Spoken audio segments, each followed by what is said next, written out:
देखिए, चौथी बार तो प्रिपेयर्ड होके लड़ रही है, लेकिन जो है अपने बल पे आम आदमी पार्टी तीसरी बार हैट्रिक क्रिएट करने की कोशिश कर रही है। तो क्या वो शीला दीक्षित का बदला ले पाने में सफल रहेंगे? आरोप लग रहा है, अगर ये सच है तो ये सीरियस इशू है। कुछ अपने फायदे के लिए वोट कटवा रहे हैं तो कुछ अपने फायदे के लिए वोट बढ़वा रहे हैं। एक झुंड जो है वो एक तरफ जा सकता है, तो उस पर कोई ना कोई अड़चन डालने की कोशिश करते हैं। लेकिन कि बीजेपी को अगर सफल होना है दिल्ली में, तो अगर वो पूर्वांचली कोई फेस प्रोजेक्ट करे।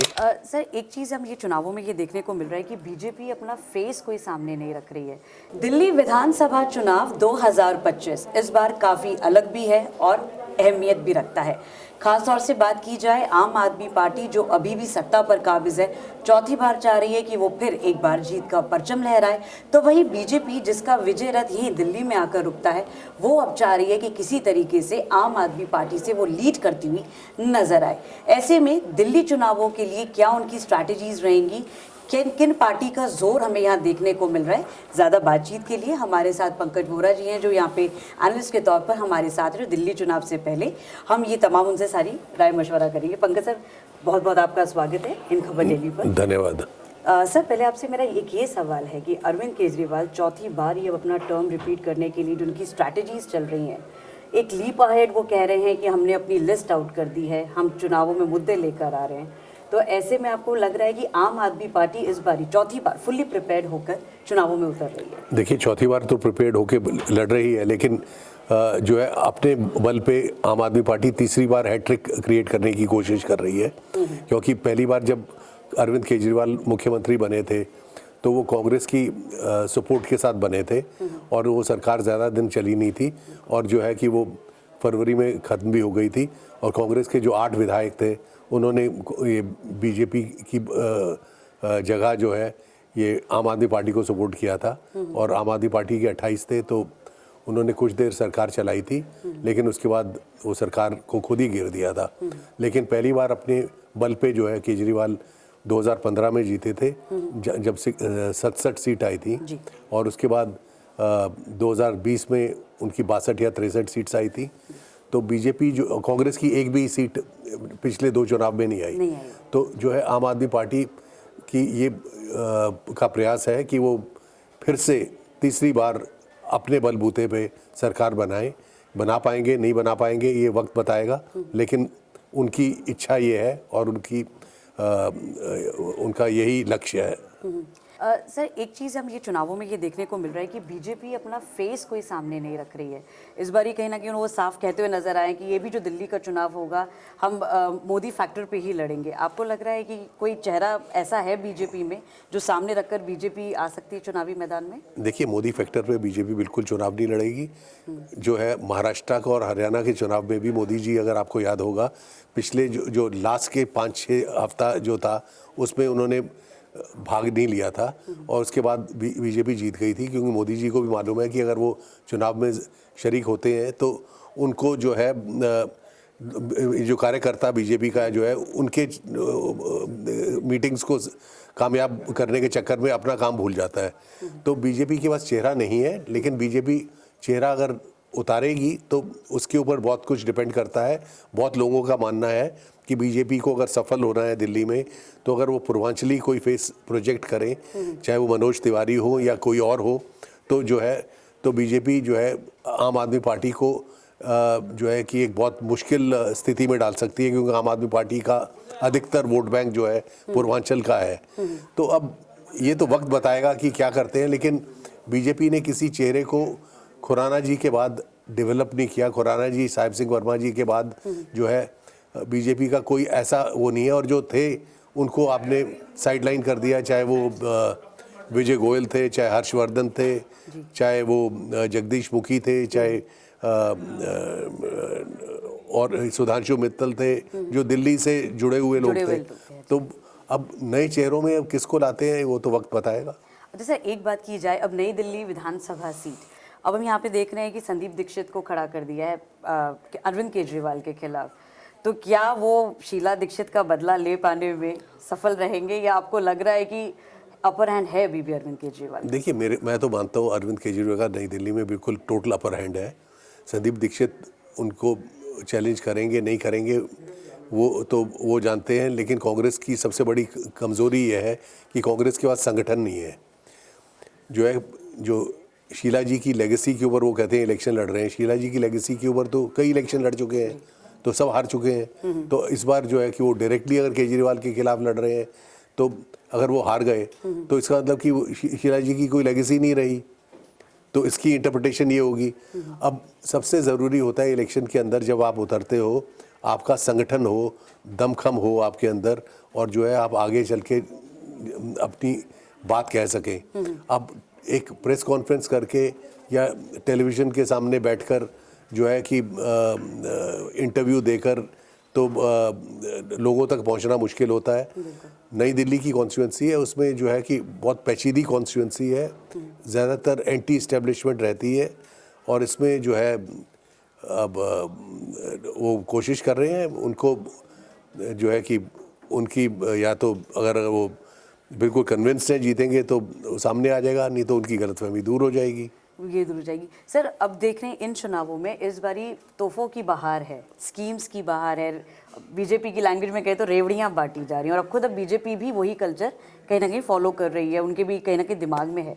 तो इस बारी दिल्ली का चुनाव ऐसा लग रहा है कि काम से कम रेवड़ियों पे ज़्यादा चल रहा है। देखिए रेवड़ियों पे जो है, रेवड़ियाँ किसको बांटी जाती है? जो दिल्ली के जो रहने वाले हैं, जिनके पास पक्के मकान हैं, जिनके पास सब कुछ है, वो रेवड़ियों का फ़ायदा बेशक उठाते होंगे, लेकिन अधिकतर जो रेवड़ियाँ हैं जो वोट बैंक को नज़र रखते हुए झुग्गी झोपड़ी क्लस्टर्स और जो वीकर सेक्शन है उनकी तरफ मतलब कि ऑब्जेक्टिव होता है कि बिजली सस्ती मिले, पानी सस्ता मिले, मेडिकल फैसिलिटीज़, शिक्षा, ये सब हो।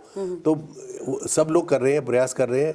अब किसका मॉडल होता है ये तो लोग ही लेकिन बताएं। क्या ये अपर हैंड देगा? क्योंकि लोगों के बीच ये योजनाएं जैसे वो लेकर आ रहे हैं, बता रहे हैं कि पावर में आए तो और उसको बढ़ चढ़ कर उसको अच्छे से लागू करेंगे, तो लोगों पे इम्पैक्ट पड़ता है ऐसी योजनाओं का? नहीं पड़ता है, कई एक सेक्शन होता है जो गलेबल होता है, और लोग जो है वो भी समझदार हैं कि वो जब डिफरेंट रेवड़ियाँ बंट रही हैं तो जो है कि वो हर एक को की रेवड़ी खाने के, उसमें लोहड़ी का मौसम है और सर्दी का मौसम है, वो खाने के लिए तैयार हैं। लेकिन जो है ये भी ये सोचना पड़ेगा इलेक्शन कमीशन को इसके ऊपर कोई कार्रवाई करनी चाहिए। महाराष्ट्र में भी ये रेवड़ियाँ बटी थी जो 3 महीने की ये विमेन एम्पावरमेंट के लिए पैसे दे दिए गए थे, जो और छत्तीसगढ़ में इधर उधर हरियाणा हर जगह हुआ था। तो इसके ऊपर इलेक्शन कमीशन को कोई एक रूल बनाना चाहिए कि ये सब ऐलान जो है ये these amount to enticement of voters,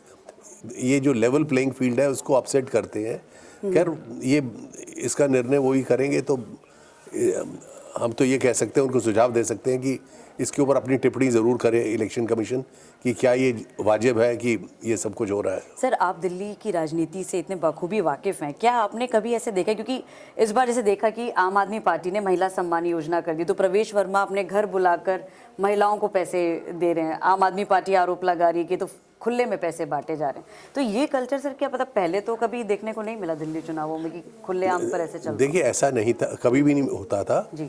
और हाँ पैसे बंटते ज़रूर थे। शराब और मीट मुर्गा भी बंटता था इलेक्शन, लेकिन इलेक्शन से आखिरी 48 घंटे या आखिरी 4-5 दिन में बढ़ते थे। लेकिन ये जो आरोप लग रहा है, अगर ये सच है तो ये सीरियस इशू है, इसके ऊपर ज़रूर इसका कॉग्निसेंस लेना चाहिए। और पर प्रवेश वर्मा 2 बार MP रह चुके हैं, सांसद रह चुके हैं, वो इतनी कोई ऐसी कोई बात नहीं करेंगे मैं सोचता हूँ जिससे उनके जो विपक्ष है उनका उसको एक हैंडल मिले कि उनको किसी तरह से मतलब अटैक किया जाए। सर एक चीज़ इन चुनावों में और ख़ास देखने को मिल रही है, वो है कि वोटर लिस्ट में डिलीशन और एडिशन जिस तरीके से चल रहा है, लगातार पार्टियां एक दूसरे पर आरोप प्रत्यारोप यही लगा रही है कि कुछ अपने फ़ायदे के लिए वोट कटवा रहे हैं तो कुछ अपने फ़ायदे के लिए वोट बढ़वा रहे हैं। सर ये इतना आसान हो जाता है क्या चुनावों के दौरान ये सारी चीज़ें करना? देखिए चुनाव से पहले ये जब भी वोटर डिलीशन और उसका जो एक्सरसाइज होती है चुनावों से पहले हो जाती है, उसमें जो टारगेट करते हैं कि अगर उनको लगता है किसी भी पार्टी को कि ये क्लस्टर वोटर है, एक एक झुंड जो है वो एक तरफ जा सकता है, तो उस पर कोई ना कोई अड़चन डालने की कोशिश करते हैं। लेकिन इस बात को जो है इस्टेब्लिश करना, प्रूव करना, इसको स्थापित करना बहुत मुश्किल है।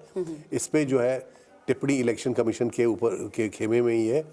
उनको ही बताना है कि अगर वोट कटे हैं तो क्यों कटे हैं, अगर वोट ऐड किए गए हैं तो वाजिब तरीके से किए गए हैं या कोई गलती है। सर, पिछले चुनावों की अगर बात की जाए, अगर इतिहास में देखा जाए तो पहले जो चुनावों के मुद्दे रहे हैं, बिजली, पानी, सड़क, एक इंफ्रास्ट्रक्चर के नाम पर हम सामने देखते थे। अब आपको लग रहा है इन चुनावों में, खास करके दिल्ली 2025 के चुनावों में, जिस तरीके से अब पुजारी ग्रंथियों के लिए सम्मान राशि ला रही है, तो एक जो दिल्ली का भी फ्लेवर है मुद्दों को लेकर, वो बदलता हुआ नजर आ रहा है आपको चुनावों में? देखिए, जो बेसिक बिजली, सड़क, पानी, ये तो हमेशा रहते ही हैं। तो ऊपर से जो है कि आप स्प्रिंकल कर रहे हो कि अब ये जो पुजारी और इनको जो वो कर रहे हैं, तो जिसको कहते हैं सॉफ्ट हिंदुत्व, वो आम आदमी पार्टी पेडल करने की कोशिश कर रही है कि बीजेपी के हिंदुत्व वोट बैंक को हिलाने के लिए। वैसे भी आम आदमी पार्टी को जो कांग्रेस का आरोप हमेशा रहा है कि वो आरएसएस की बी टीम है।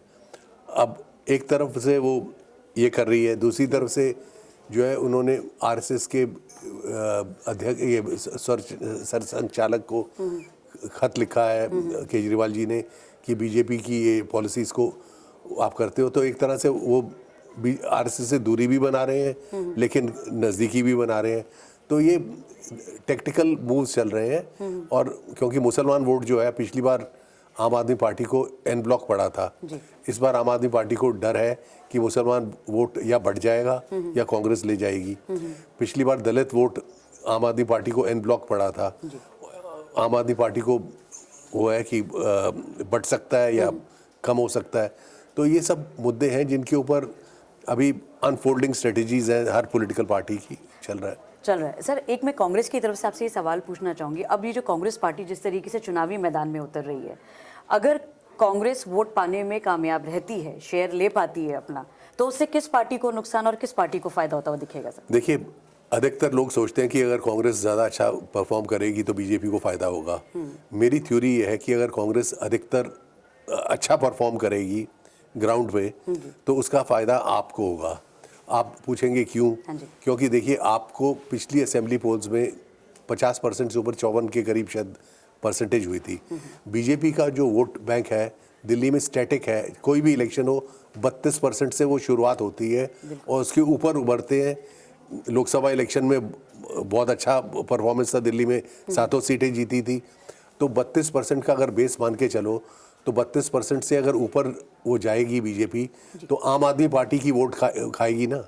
तो अगर बीच में कांग्रेस आ जाएगी और कांग्रेस आम आदमी पार्टी की वोट खानी शुरू कर देगी अगर, तो आम आदमी पार्टी की अगर मान लिया जाए कांग्रेस 3% वोट खाती है या 2% खाती है या 4%, तो वो बीजेपी को जो वोट का उसका फ़ायदा हो सकता था उस बीजेपी को डिप्राइव कर रही है। तो उसका फ़ायदा आम आदमी पार्टी को इनडायरेक्टली पड़ रहा है। जैसे बंगाल के अंदर जब बीजेपी ने चैलेंज किया था लोकसभा इलेक्शन में ममता बनर्जी की तृणमूल कांग्रेस को, सब कह रहे थे कि बीजेपी बहुत अच्छा परफॉर्म करेगी। लेकिन जब कांग्रेस और लेफ्ट पार्टीज़ ने बीच में अपने कैंडिडेट्स फील्ड कर दिए तो भी लोग कह रहे थे इसका फ़ायदा बीजेपी को होगा। जबकि जब रिजल्ट आया, उसका एनालिसिस किया गया, तो उसका फ़ायदा जो है तृणमूल को हुआ कि ये कांग्रेस और लेफ्ट पार्टीज़ बंगाल में तृणमूल कांग्रेस के वोट जो एंटी तृणमूल कांग्रेस के वो करके बीजेपी को नुकसान पहुंच गया। सर, एक मुद्दा यहाँ पर ये भी बड़ा दिखने को मिल रहा है, जो एक तो क्योंकि यहाँ पे law and order Delhi government के पास है ही नहीं, उनका स्टेट ही नहीं है, तो ऐसे में अभी जिस तरीके से चुनावी मुद्दा बन रहा है, आम आदमी पार्टी को एक लग रहा है कि इसमें एक अपर हैंड आपको लग रहा है कि मिल सकता है, क्योंकि अब वो लॉ एंड ऑर्डर के इशू पे लगातार बीजेपी को घेरती हुई नजर आ रही है। देखिए, आम आदमी पार्टी का जो है बेसिकली वो बोल नहीं रहे दबी जुबान में, पर जो सामने रख रहे हैं कि वो चाहते हैं कि दिल्ली को पूर्ण राज्य का दर्जा मिले। ये बीजेपी की भी डिमांड थी अपने मैनिफेस्टोज में कई बार। और ये तो हर पार्टी में मैनिफेस्टोज में आता रहा है। नहीं, अब पिछले कुछ चुनावों से बीजेपी जब सत्ता में आई है तो वो नहीं है। तो जो है लॉ एंड ऑर्डर तो है। अब बीजेपी के प्रवक्ता जो हैं कई जो हैं जो टीवी पे बोलते हैं वो भी गलत बात बोलते हैं। वो कहते हैं कि वो अटैक करते हैं कि महिला सुरक्षा कम हो गई, उनको जो लॉ एंड ऑर्डर जब बीजेपी के पास है तो इनडायरेक्टली वो अपनी सरकार को ही अटैक कर रहे हैं। तो उस दिन एक कोई बीजेपी के प्रवक्ता थे, वो एग्जांपल दे रहे थे कि चाणक्यपुरी में, नई दिल्ली कॉन्स्टिट्यूंसी में, केजरीवाल की कॉन्स्टिट्यूंसी में अगर आप पानी पीकर देखो तो जो है उसमें जो है जो नई दिल्ली कॉन्स्टिट्यूंसी है वो बांसुरी स्वराज की भी कॉन्स्टिट्यूंसी है, बिल्कुल वो लोकसभा सांसद है और वो एनडीएमसी एरिया है। एनडीएमसी एरिया दिल्ली सरकार के नीचे नहीं आता, वो सेंटर के नीचे आता है। तो वो बिना ये जाने हुए कि वो ये मुद्दे जब उठा रहे हैं, वो बनिस्बत की वो कोशिश, वो सोच रहे हैं कि वो केजरीवाल को अटैक कर रहे हैं, वो अपनी सरकार को ही अटैक कर रहे हैं इनएडवर्टेंटली। तो जो है कि ये सब चीज़ें समझ के उनको बोलनी चाहिए जो प्रवक्ता आते हैं। सर एक चीज़ और है कि हमने लोकसभा चुनावों में देखा कि बीजेपी 7 सीटों पे एकदम क्लीन स्वीप लेकर गई। ऐसे में आपको लगता है कि दिल्ली विधानसभा के जो समीकरण है तो वो भी क्या लोकसभा की तरह ही रहेंगे? क्योंकि जब विधानसभा चुनाव आते हैं तो आम आदमी पार्टी बहुत अच्छे एक बूम करके आती है, डिफरेंस क्यों आ जाता है सर? देखिए 2014 के इलेक्शन में 7 सीट्स बीजेपी के पास थी, 2019 में भी 7 सीट थी, लेकिन 2015 में आम आदमी पार्टी जीती, 2020 में आम आदमी पार्टी जीती। तो लोकसभा सीट्स को मद्देनजर रखकर इसका अनुमान लगाना उचित नहीं है कि इसका अंजाम क्या होगा। हाँ। तो मतलब ये हम कह सकते हैं कि ये फाइट तो हमें देखने को, सर आपको लग रहा है कि दिल्ली के भी एट प्रेजेंट सिचुएशन देखी जाए तो ये फाइट क्या मतलब ये 3 पार्टियों के बीच दिख रही है या आपको बाय पार्टी दिख रही है? देखिए अधिकतर तो जो बीजेपी और आम आदमी पार्टी में ही होगी। कुछ सीट्स पे कांग्रेस मैटर करेगी। कांग्रेस जो है 70 की 70 सीट्स पे मैटर नहीं कर सकती। कांग्रेस का जो प्रभाव पड़ेगा मेरे हिसाब से 10 से ऊपर सीट्स में नहीं पड़ेगा, और जो माइनॉरिटी डोमिनेटेड सीट्स होंगी उसी में पड़ सकता है। बाकी सीट्स में कांग्रेस की परफॉर्मेंस ज़्यादा उम्मीद नहीं रखता मैं। दूसरी चीज़ जो है बीजेपी को जो है कि एक क्या कहते हैं एकेडमिक इंटरेस्ट की बात है कि वो चुनाव जीते या ना जीते, पर दिल्ली का जिस तरह से कॉन्स्टिट्यूशनल पोजीशन है दिल्ली असेंबली की, उसमें सारी पावर्स तो लेफ्टिनेंट गवर्नर के पास है। उनकी सरकार बीजेपी की हो या ना हो, तो किसी की भी सरकार हो, तो जो ओवरराइडिंग पावर्स जो हैं वो एलजी के पास है, और कोई भी इलेक्टेड गवर्नमेंट का कोई निर्णय जो है उसके ऊपर वो कर सकते हैं। सिर्फ एक मॉरल कंपस जो पॉलिटिक्स में पहले होता था अब नहीं है, तो उसमें है कि इलेक्टेड जो चुने हुए नुमाइंदे हैं उनको ज़्यादा अहमियत मिलनी चाहिए बनिस्बत के जो सरकारी नियुक्त किए हुए लोग हैं जो कॉन्स्टिट्यूशनल पोस्ट पे बैठे हैं। तो अब ये इशू है जिसको पॉलिटिकल पार्टीज़ को आपस में बैठ के रिजॉल्व करना चाहिए। सर अभी तो खैर चुनावों की तारीख नहीं आई है, लेकिन उससे पहले हम देख रहे हैं कि जो तैयारी है, जो प्रिपरेशंस है, हम हमेशा बात करते हैं कि बीजेपी स्टार्ट करती है ब्लॉक लेवल से और वहीं भी आम आदमी पार्टी का भी रहता है, लेकिन कांग्रेस इस समय आपको सर कहाँ स्टैंड होती हुई दिखाई दे रही है? देखिए कांग्रेस का संगठन नहीं है, मैं पहले भी बोल चुका हूँ। 15 साल शीला जी बेशक मुख्यमंत्री रही होंगी, कांग्रेस उनकी 15 साल के ऊपर हो हल्ला कर रही है। उनकी 15 साल की लेगेसी जो है कई बार ट्राई हो चुकी है, कांग्रेस को उसका कोई फ़ायदा, पॉलिटिकल डिविडेंड्स नहीं मिले। तो तरीका तो यही है कि आप जब ब्लॉक लेवल, बूथ लेवल, जब तक बूथ मैनेजमेंट, माइक्रो मैनेजमेंट जिसको इलेक्शंस में कहते हैं, जब तक कांग्रेस अपनी माइक्रो मैनेजमेंट को इम्प्रूव नहीं करती तब तक कांग्रेस का जो है ग्राफ ऊपर आने की मतलब कि बहुत मुश्किल है। सर इस बार का चुनाव आपको कहीं ऐसा लग रहा है कि बीजेपी के लिए वाकई ये नाक की लड़ाई है इस बार? क्योंकि कई सालों से हम देख रहे हैं कि बीजेपी का बिल्कुल यहाँ पे सूखा पड़ा हुआ। देखिए बीजेपी 1993 में लास्ट इलेक्शन जीती थी खुराना जी की रहनुमाई में, और खुराना जी बहुत बड़े लीडर थे। दिल्ली में अगर आप देखा जाए, दिल्ली का जब से शुरू दिल्ली हुई है तो 3 नेता माने जाते थे। चौधरी ब्रह्म प्रकाश जो दिल्ली के पहले मुख्यमंत्री थे 1950s में, और उन्होंने पर कई लीडर्स को उन्होंने नर्चर किया, उनकी जो पौध लगाई हुई थी, जो जिनको उन्होंने बड़ा किया, वो दिल्ली के पॉलिटिकल सीन को उन्होंने बहुत साल तक डोमिनेट किया। उसके बाद थे HKL भगत जी ने भी बहुत लोगों को ज़मीन से आसमान तक उठा दिया, और बहुत लोगों और बहुत स्ट्रॉन्ग थे, एक एक वर्कर को जानते थे। और तीसरे थे खुराना जी। खुराना जी ने भी जो है फील्ड में काम किया, लाठी खाई, पुलिस से लड़े, डीडीए से लड़े और अपनी एक पोजीशन बनाई। अगर अडवाणी जी को लोग कहते हैं कि बीजेपी को उन्होंने पूरे देश में स्थापित किया, तो दिल्ली में बीजेपी को मजबूत करने में सबसे बड़ा हाथ खुराना जी का था। तो अब खुराना जी जैसे नेता जो है रहे नहीं। जो बीजेपी में पहले पंजाबी लीडरशिप थी, बहुत स्ट्रांग थी, चाहे खुराना जी थे, चाहे विजय कुमार मल्होत्रा जी थे जो बहुत कामयाब थे अपने टाइम पे, और केदारनाथ साहनी थे, विजय कुमार, फिर ये बलराज खन्ना जी थे। ये सब बहुत बड़े बड़े दिग्गज माने जाते थे अपने अपने टाइम के। अब बीजेपी में उस तरह का कोई पंजाबी लीडरशिप में है नहीं। अब इन्होंने अरविंदर सिंह लवली को लिया है, जो सिख जो थे पहले बीजेपी को वोट करते थे, पिछले 2 चुनावों में उन्होंने वोट नहीं किया। तो अब ये वो बीजेपी का है ऑपरेशन विभीषण करके जो है, और पार्टी से लोगों को लाकर ये चुनाव लड़ाओ, तो उनके अपने जो वर्कर हैं, जो अपना संगठन है, उसमें लोग नाराज हो जाते हैं कि जब हमारी बारी आई तो किसी और को दे दिया। सर यही एक बात इस बार भी देखने को मिली है। तो खैर आम बात है कि पैराशूट लैंडिंग्स होती हैं, ये सब है, लेकिन आम आदमी पार्टी जो अपने कार्यकर्ताओं पे बहुत यकीन करती थी, इस बार चुनावों में देखा गया बीजेपी से भी लोग ला रही है, कांग्रेस से भी ला रही है, और अपने कार्यकर्ता उसके कहीं ना कहीं पीछे छूट रहे हैं। देखिए, आम आदमी पार्टी ने कई चीज़ें गलत की हैं जो पॉलिटिकली, जो मैं सोचता हूँ, मिसाल के तौर पे अब दलित लीडरशिप थी, इन्होंने पहले ये आनंद जी थे, पहली बार विधायक बने थे, उनको मंत्री बना दिया, वो बीजेपी में चले गए। उसके बाद किसी और को बनाया, उसको कर दिया। इनके जैसे 3-3 बार जीते हुए जो विधायक थे दलित, चाहे वो विशेष रवि हो करोलबाग देवनगर साइड से, चाहे वो राखी बिरला हो, हाँ, तो ये सब जो है कि कहीं ना कहीं इनको पीछे छोड़ दिया या इग्नोर कर दिया।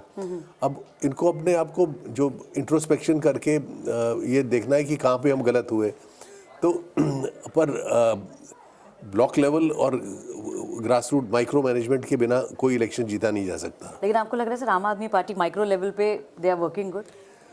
आई think they have at least perception तो क्रिएट की हुई है कि, और जो है बीजेपी चाह रही है कि आम आदमी पार्टी से भी लोगों को तोड़ रही है। कैलाश गहलोत को तोड़ दिया था अभी, जो मंत्री थे, जो कि बहुत ट्रस्टेड थे केजरीवाल जी के, और उस तरह से कांग्रेस में लवली जी जो थे डीपीसीसी के प्रेसिडेंट थे। ये जो पार्टी छोड़ के जो लोग दूसरी पार्टियों में जाते हैं, क्या मतलब लोगों के बीच उनको लेकर एक विश्वास जगता है कि आप जब आए थे एक अलग लीग के एक आइडियोलॉजी के साथ थे, अब आपने एकदम ही दूसरी पार्टी ज्वाइन कर ली, तो सर ये इम्पैक्ट पड़ता है? नहीं, पढ़ना चाहिए, लेकिन जो है कि कई बार पढ़ता है, लेकिन अगर आप देखें लोकसभा के चुनाव में देखें, बहुत सारे लोग थे जो कांग्रेस से बीजेपी में गए थे, चाहे वो अशोक चौहान हो, चाहे वो ज्योतिरादित्य सिंधिया हो, चाहे वो आपके जितिन प्रसाद हो, वगैरह वगैरह, ये सब जीत गए।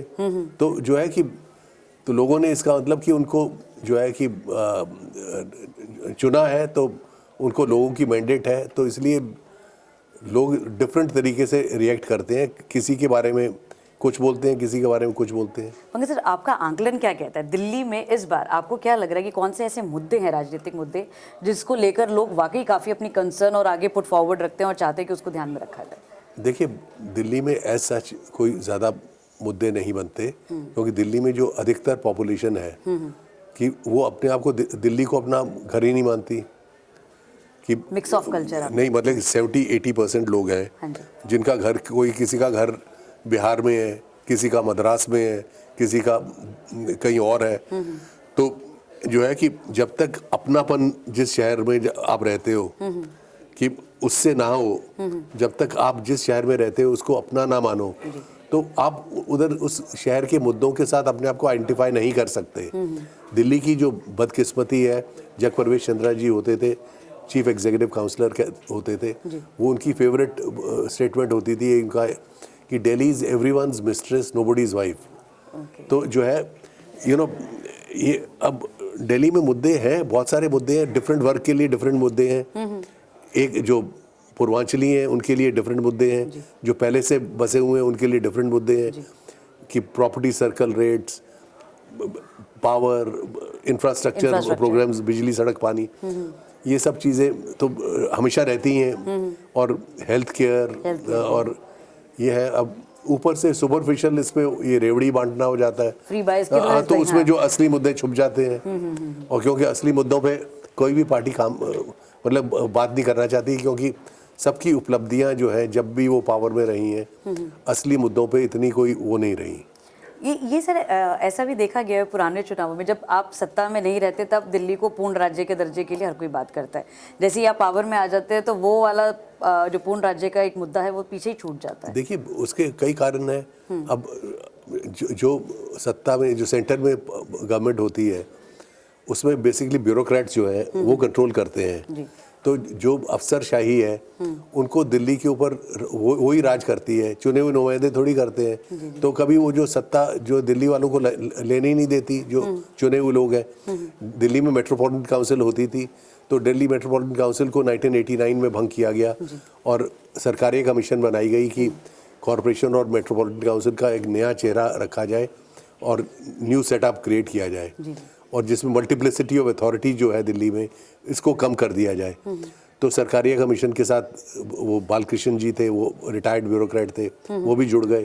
तो उनकी जो रिकमेंडेशन हुई, तो इंस्टेड ऑफ ये मल्टीप्लिसिटी ऑफ अथॉरिटी को ख़त्म करने की वजह जो है कि इन्होंने बजाय इन्होंने और अथॉरिटीज़ क्रिएट कर दी, और जो चुने हुए नुमाइंदे थे, जैसे पहले म्यूनसिपल कॉर्पोरेशन थी, उसमें सबसे पावरफुल मेयर और स्टैंडिंग कमेटी का चेयरमैन होता था। अब म्यूनसिपल कमिश्नर है जो IAS ऑफिसर है। जो सिमिलरली जो है, आपने जब ये सेटअप दिया, दिल्ली को लंगड़ी टांग की असेंबली दे दी, इसमें जो सारी पावर्स जो 239 के अंडर जो है कि वो सेंटर के पास है और LG के पास है। लॉ एंड ऑर्डर और ज़मीन जो है, लैंड यूज़, ये तो है ही है। तो ये तो बहुत स्पष्ट रूप से है। तो इसलिए ये डिफरेंट पॉलिटिकल पार्टीज जो है वो चाहती कुछ हैं जब विपक्ष में होती हैं, लेकिन जब सत्ता में सेंटर पे आती हैं तो उनको ब्यूरोक्रेट्स जो है, पावरफुल ब्यूरोक्रेट्स की लॉबी है, ये इतना ज़्यादा इन्फ्लुएंस कर देती है, उनको इतना डरा देती है कि ऐसा अगर हुआ तो आपकी छवि कम होगी, आपकी पावर कम होगी। तो ये चलता रहता है, गेम है। पंकज जी, अभी तो खैर आंकड़ों में इस समय नहीं जाऊंगी, लेकिन अगर बात की जाए, आपको क्या लगता है कि इन चुनावों में किसकी कितने प्रतिशत आपको लग रहे हैं कि ये एक सिंगल लार्जेस्ट पार्टी के तौर पर आपको लग रहा है कि ये आ सकती है, या आपको लग रहा है कि किसी का कोई किंग मेकर की भूमिका में आपको कोई पार्टी दिख रही है कि रहेगी बीच में इस बार? देखिए, मेरे को अभी तो इलेक्शन की घोषणा नहीं हुई और इलेक्शन ज़मीन पे आया नहीं है, लेकिन जो है इसमें जितनी इंडिकेशंस आ रही हैं उस पर, जैसे पहले हम डिस्कस कर रहे थे परसेंटेज ऑफ वोट वगैरह, उसमें आम आदमी पार्टी को एक एडवांटेज है। अब उसको बीजेपी कितना ऑफसेट कर सकती है वो कई फैक्टर्स के ऊपर डिपेंड करता है, उनके अपने कैंडिडेट्स के ऊपर भी, और किसको वो प्रोजेक्ट करते हैं एज अ मुख्यमंत्री, इन चीज़ों पे, और कैसे स्ट्रेटजी आगे लेके जाते हैं। पर इस वक्त जो है कि डिफेंडिंग चैंपियन जिसको कहते हैं आम आदमी पार्टी है, चैलेंजर्स जो है उनमें बीजेपी है। अब चैलेंजर्स उनको शिकस्त दे सकते हैं कि नहीं, ये वक्त बताएगा। ये वक्त बताएगा। जाहिर तौर पर जिस तरीके से हम देख रहे हैं कि इस बार का चुनाव काफ़ी दिलचस्प है, क्योंकि आम आदमी पार्टी ने पूरा जोर लगा दिया, चौथी बार अपना, वो चाहती है कि उनकी जो जीत है वो उसी स्ट्रॉन्ग विन के साथ आए, उसी मैंडेट के साथ आए जो वो पिछले 2 बार से आती रही है।